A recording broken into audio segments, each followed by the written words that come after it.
Salut tout le monde, c'est Lucie, j'espère que vous allez bien. Aujourd'hui, on se retrouve pour une nouvelle critique. Et oui, je sais que ça fait pas tellement de temps que je l'ai sorti la dernière, mais j'avais envie de vous retrouver pour une nouvelle critique tout simplement.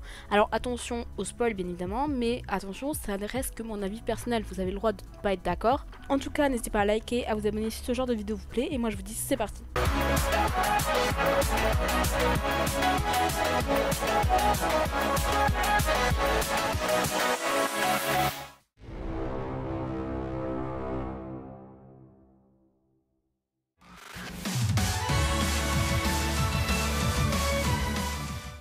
Dans un autre monde, il y avait une personne qui excellait dans les combats magiques, un être que l'on appelait sage. Cette personne, étant à la recherche de la plus puissante forme de combat, y consacra toute sa vie à l'étude de tous les arts magiques et de combats existants. La conclusion à laquelle il arriva fut très cruelle. Son propre corps n'était pas apte au combat magique. Cependant, il n'abandonna pas et scella sa propre âme avec un art magique pour ensuite renaître dans un futur lointain. À son réveil, le monde avait complètement changé et la théorie magique était d'un niveau incroyablement bas.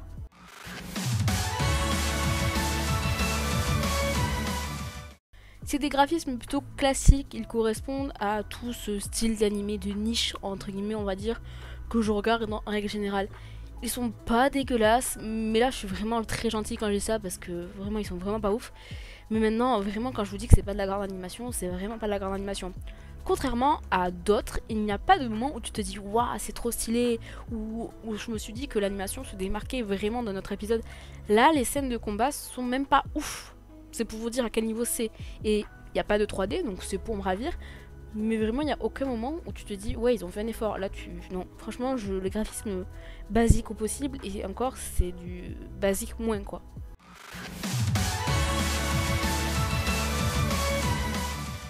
Bon, désolé, mais j'ai réellement trouvé les personnages juste chiants en fait. Bon, nous avons le personnage principal qui est Mathias. En soi, lui, on peut dire que ça va. C'est un gars puissant qui s'est réincarné dans une autre époque et qui est juste surcheaté.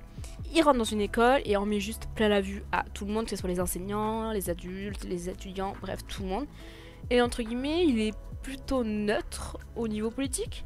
Enfin, dans mes souvenirs, il ne s'attache pas trop non plus aux autres. C'est un personnage principal qui nous arrive de retrouver en règle générale, mais c'est vrai que d'habitude on est habitué à un personnage qui s'attache finalement au fur et à mesure aux gens. Mais pour le coup, lui, il reste neutre de A à Z. Parce que là, on a Luri, Alma et Iris. Alors, c'est pas des personnages plus ouf que ça. Je pense que je vais pas du tout être neuf dans ma critique, mais j'ai vraiment pas trop apprécié le visionnage, je vais pas vous mentir. Donc il y en a une qui me saoule au possible, et elle est juste amoureuse du perso principal et en fait juste des caisses quand il la touche, lui parle ou la félicite en règle générale. Alors désolé, je suis vraiment un public de ce genre d'animé en règle générale, même dans ma vie de tous les jours ou dans ce genre d'animé de niche, de réincarnation et tout, je suis vraiment compliqué. Mais là, ce genre de nénette, que ce soit dans les séries ou dans les animés que je regarde, ça me saoule en fait. Et dans un animé de 12 épisodes, pour que ça arrive à me saouler autant, ça me fait un peu chier de devoir la supporter. Voilà, désolée de parler aussi cru, mais j'ai vraiment pas supporté ce personnage. Elle a quand même un rôle important, parce qu'elle fabrique des objets donc qui sont assez utiles dans l'animé. Donc bon. Ensuite, on a l'archère, qui est donc sa subordonnée. Très sincèrement, j'ai l'impression qu'elle apporte rien à l'histoire. J'ai l'impression qu'elle est juste là, genre pour tenir la chandelle. À la base, en fait, t'es censé évoluer, t'améliorer, c'est normal, ce qu'elles arrivent à faire. Mais sinon, y a pas grand chose quoi. Alors, je trouve que par contre, l'archère, elle aurait mérité d'être beaucoup plus mise en avant. Et ce qui ne l'a pas été fait. Et il en va de même pour la dragonne. Alors, elle, c'est le personnage comique, parce qu'on a toujours dans le duo, enfin dans le groupe, entre guillemets, un personnage qui est censé être drôle. Mais en fait, elle est pas si drôle que ça. Et pourtant, Dieu sait que j'adore les personnages marrants. Mais en fait, le problème, c'est qu'elle n'est pas non plus assez développée. Et en fait, tout son caractère réside dans la force pure. Alors, ok, j'ai pas de souci particulier avec ça. Mais pour un dragon qui est censé être âgé, on s'entend, c'est plus âgé que la plupart d'entre nous, et pour l'âge d'un dragon, elle est quand même jeune, elle est pas très futée quoi. Genre, c'est vraiment un bébé dragon.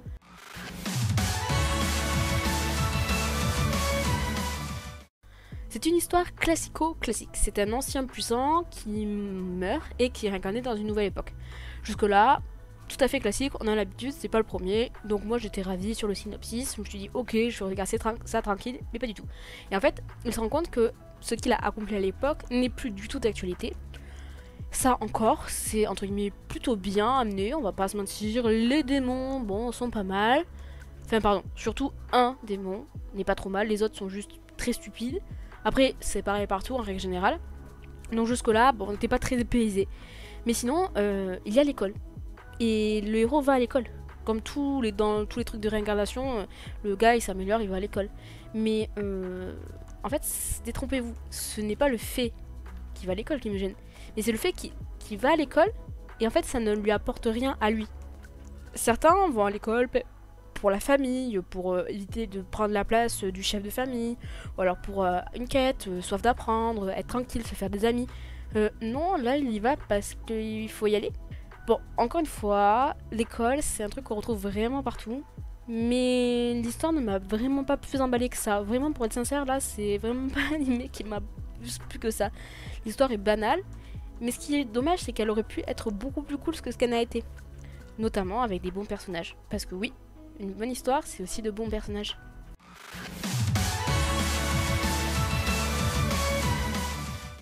Ok, donc c'est sûrement l'animé de réincarnation dans un monde magique que j'ai le moins aimé de tous les temps. Et pourtant j'en ai regardé énormément.